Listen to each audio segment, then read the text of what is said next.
أعوذ بالله من الشيطان الرجيم.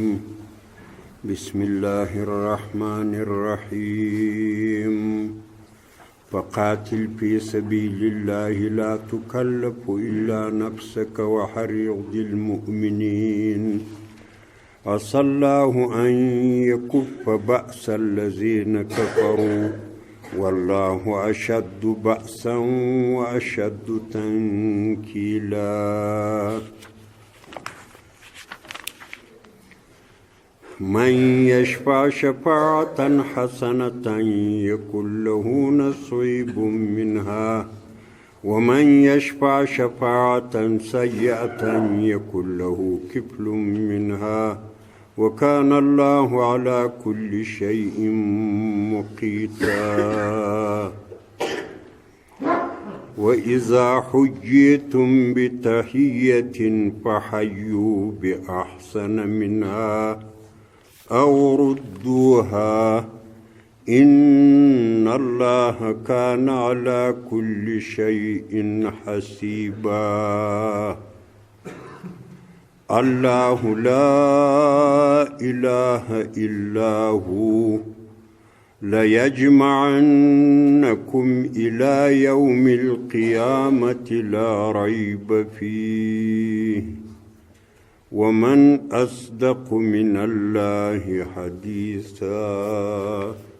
صدق الله العظيم.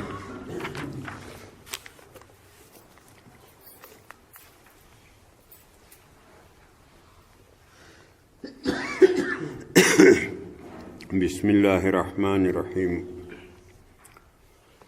فقاتل في سبيل الله لا تكلف إلا نفسك.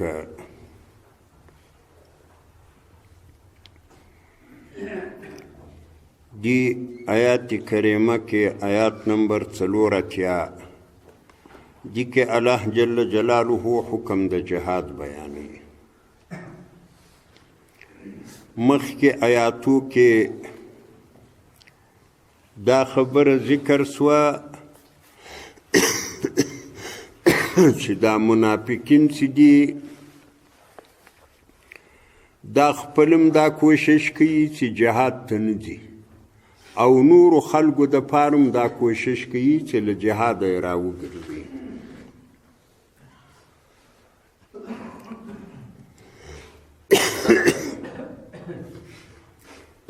نو الله جل جلاله مخکې د منافقینو خصلت بیان کوي چې منافقین داسې خلک دي چې نه په خپل جهاد خوښوي نه د بل د پاره خوښوي، بل هم ځینې راګرځي.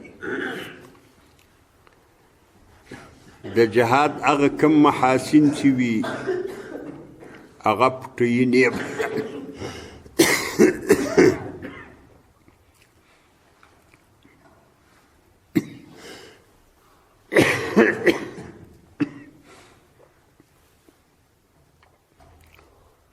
بلکې خلکو ته داسې په خیال کې ورکوي چې دا ګوایو عباس غوندې کار د عباس نه بلکې تاواني کار دی. نو الله جل جلاله دلته نبی علیه الصلاة والسلام ته وایي چې په قاتل ته جنګ وکړه فی سبیل الله په لار د الله کې، یعنی په جهاد کې. که چیرې دا خلک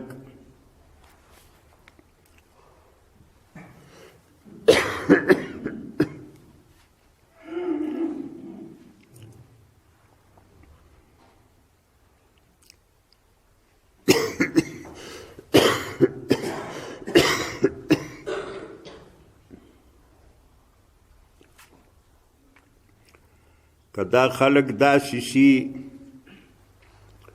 چې د ټولو خبرې یو پر بل تاثیر وکړي، ټول له جهاده راماتل شي، هېڅوک هم نه ځي. الله جل جلاله نبی علیه الصلاة والسلام ته وایي چې ته یوازې ولاړ شه جهاد وکړه. ځکه په جهاد کې غلبه حاصلول دا د الله کار ده، نصرت ورکول د الله دی. الله چې 100 کسه پر کافرانو غالبه کولی شي نو یو سړی هم غالبه کولی شي. نو ته یوازې ولاړ شه. که څوک نه در سره تلو دا ټول خلک داسې سوو چې دا د منافقینو تبلیغاتو تاثیر پر وکړي، دا جهاد عباس یا ناروا کار ورته ښکاره شي نه کړو، بیا ته یوازې ولاړ شه.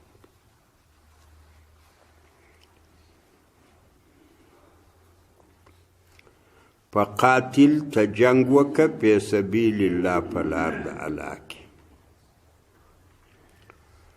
لا تکلفو ته مه مکلف کوه الا نفسک مگر یوازې خپل ځان.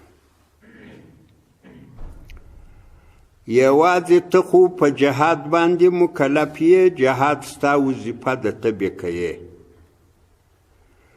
نورو خلکو ته ترغیب بیانوه، که نور خلک له تا سره ملګري سو ښه خبره ده، کنې په زور یې مجبوره کوه مه ودې ته چې خامخا به راسره ځي. ځکه جهاد خو یو عظیم عبادت ده، په عبادت کې چې مکمل اخلاص نه وي، ټینګه اراده نه وي، خپل واک نه وي، خپل اختیار نه وي، نو هغه خو بیا هیڅ شی هم نه ده. لا تکلف نفسک مه مکلف کوه په تلو د جهاد سره خپل نفسک الا نفسک مگر خپل ځان.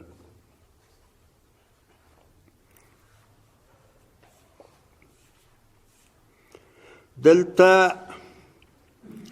یوه مسله داسې مفسرین بیانوي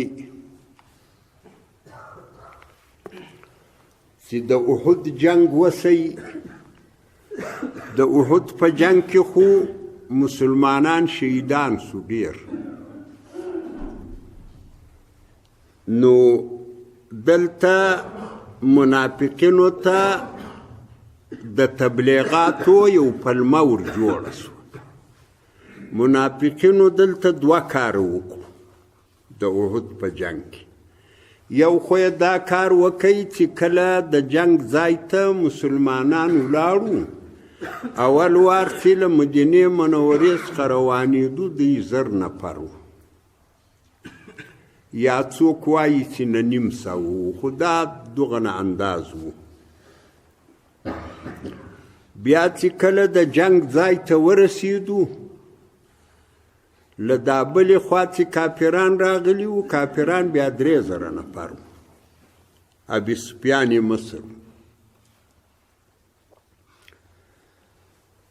چې جنگ لا نه و شروع سوی، نبی علیه الصلاة والسلام هغه تشکیلات لا نه و برابر کړي. دلته منافقینو یوه دسیسه دا جوړه کړه، عبدالله ابن ابی ابن سلول دا یې نو مصر و. دغه خپلو خلکو ته وویل چې دا جنگ نه ده، دا ځان وژنه ده، له کلي یې راویاستو، پلانې یې دا وکړو، ها ده خو خیر هغه د خپل تقریر چې و هغه ده وکړي. 300 کسان منافقین له ده سره دا پر دې اتفاق سو چې موږ جنگ نه کوو، ځو بیرته کلي ته. را روان سو، په دې ټول فوج کې اعلان وکړي چې کاکا دا جنگ نه ده، دا ځان وژنه ده، موږ خو یې نه کوو. نو یو خو دغه کار چې وو د خو د ده دپاره وکړي چې دا ټول فوج کمزوری کړي، ځکه منافقین همیشه په دغه خوشحاله کېږي چې د کافرانو کوټه درنه شي، مسلمانان کمزوري شي، کافران زورور شي. دلته هم د دغو منافقینو بس دغسې طبیعت و چې موږ به دا مسلمانان سره کمزوري کو، او مسلمانانو کې واقعي څه خاطرې پیدا سوي. انسان خو فطرتي طور الله داسې پیدا کړی ده، د اسبابو د خبرو تر تاثیر لاندې راځي.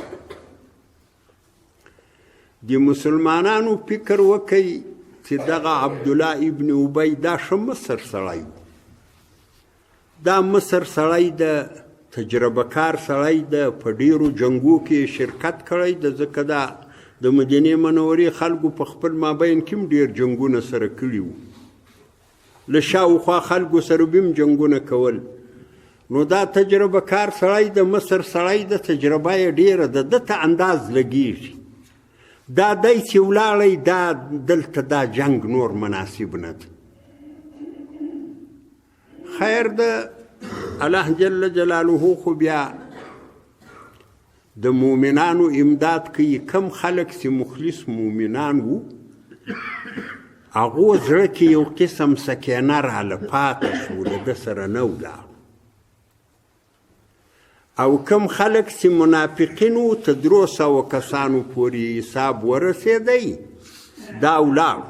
ورسېدو مدینې منورې ته قرار بېغمه په خپلو کورو کې کښېناستو. خیر د جنګ چې وسی نو په جنګ کې خو حالات داسې سو چې مسلمانان شهیدان سو، ډېر 80 یا 82 کسان شهیدان سو. دې کې تقریبا 4 کسه شهیدان د انصارو د مدینې منورې د دغه ځای خلک، 6 یا 8 کسه مهاجر وو. نو د دې کلي خلک خو ډېر شهیدان سو. او دا خو د یو کلی و، د دې منافقینو قریبان وو پکښې اکثر. خیر د جنگ خو ختم سی، هغه مجاهدین هم کورو ته رالو او شهیدان یې په هغه ځای کې پټ کړو. خوش سوي هم ډېر وو، ډېر خلک خوږ هم دا کورو ته رالو د څه علاجو ملاجو دپاره. نو هلته خو داسې پرمختللي علاجونه هم نه وو. دغه د سپین سرو دواوې به وي چې پلانۍ پټۍ پر زخم ورده، پلانۍ ورده، پلانۍ. هغه پرمختللي ډاکټرانې سپین سرې وي په کلي کې. نو دوی ته د تبلیغاتو پلمه ور جوړه سوه. بس نو یې مجلسونه جوړ کړو. کاکا موږ نه درته وویل؟ موږ هلته لا پوهېدو چې دا خلک تباهۍ سره مخامخ دي. په دې کوټه کې مجلس جوړ کړی، په دې کوټه کې مجلس جوړ کړی. اوس هغه خلک خو بیا هم تر موږ ښه وو، مجلسونه یې په کوټو کې کول. زموږ دا بیا دا دندې په ماجد کې کوي. څه چې پیښیږي هغه په ماجد کې پیښیږي. په شخانو شوراوي هم په ماجد کې، که مرسته راغلي هم په ماجد کې. اخر هغه په پوچو په پاش په بدو خبرو بدل شي. دا ما مخکې هم درته ویلي دي، له الله وبېرېږئ. دا ماجد ته دغو کیسو ځای نه ده.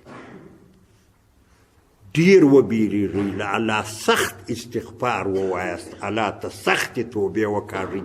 کنې د الله په غضب و په غصه کې به حتما راځئ. د الله پر پیغمبر به ستاسې ایمان وي، تاسې به وایاست چې موږ مؤمنان یو. نبی علیه صلات و سلام باندې به ایمان وي، نبی علیه سلام به ستاسې پیغمبر وي، تاسې به منئ. نبی علیه صلات و سلام په خپله پاکه ژبه داسې یو ارشاد مشته